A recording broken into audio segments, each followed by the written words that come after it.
The very integrity and the foundation of our country are under fire tonight, with a leading Democrat and potential 2020 contender calling into question our Constitution's applicability.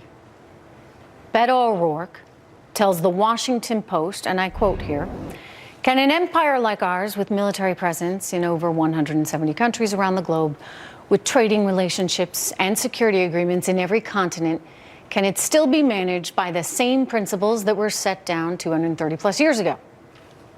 Well, I can answer that question for you, Beto. I'm going to answer it right now. We can. We absolutely can, because I will tell you, it's a brilliant document, our Constitution, written by some pretty brilliant men who, while they could clearly never have conceived of the world in which we now live, certainly does provide us with a tremendous framework, a framework that has made us the envy of the world and the world's largest economy. You know, when I was a kid and I was growing up in New Hampshire, you learn a lot about the Constitution. I eventually actually became a U.S. history major that focused on this early colonial period. I always loved learning about the Constitution, though, because in part I was from a place that was actually one of those original 13 colonies that declared their independence from Great Britain. Another great document, right? By the way. And I always thought it was truly remarkable, and I still believe this, that our founding fathers were able to anticipate as much as they did.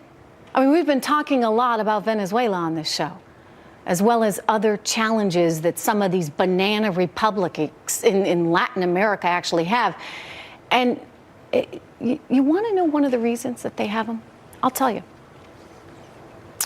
They didn't have an Alexander Hamilton or a John Adams or a George Washington or a Thomas Jefferson or a James Madison. We got lucky. We did. And part of staying lucky right now is respecting the document that has provided us with all the success we have had for the last 230 years. Remember that, Beto.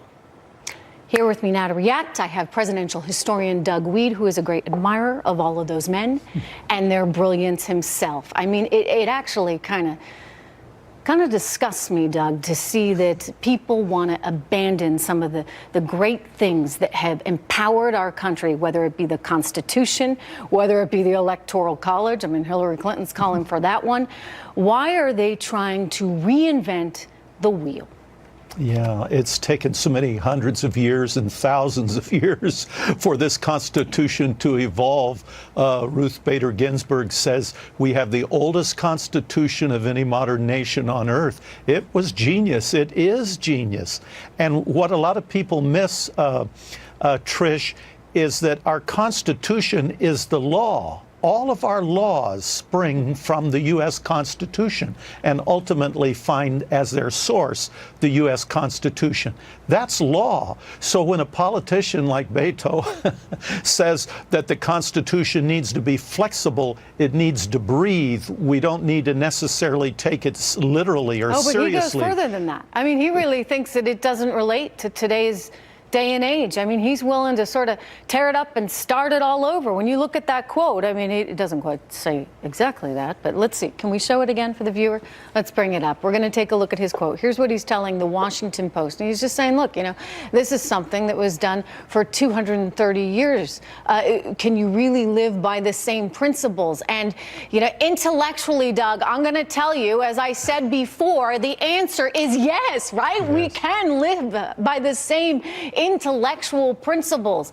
Things change on the margin, I get it, but the heart of that brilliant document still lives and breathes and is the same. Right. Dwight Eisenhower said that if you want to fully appreciate what it's like to live in a society with laws, you need to take a long look at societies who abandoned those laws.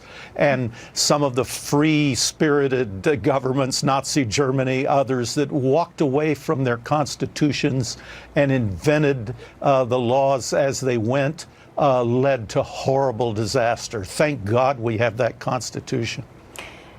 But this is getting popular, right? And normalized and streamlined. I mean, when you have Hillary Clinton writing in the Atlantic that, yeah, we ought to look at getting rid of the Electoral College. Why? Because she didn't win? She thinks she's got a better shot? Maybe in 2020, if she gets in there too, maybe she can win if they just don't have an Electoral College, Doug?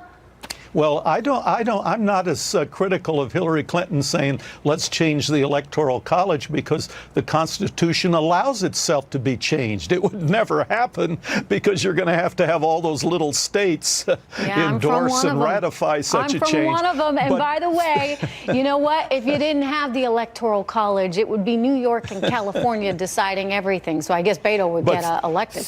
But theoretically, you got to have some diversity, shall we say there. Go ahead. Theoretically, though, it's possible, but it's more troubling for me when Beto says we should ignore the whole thing. That's the post-constitutional drift that I worry about. We're in a really weird place right now. We really are. And again, I go back to Venezuela as the example. Just 3 hours from Miami. Doug, thank you so much. Good to see you. All right, we're going to talk about Venezuela coming up, an interview that you only see right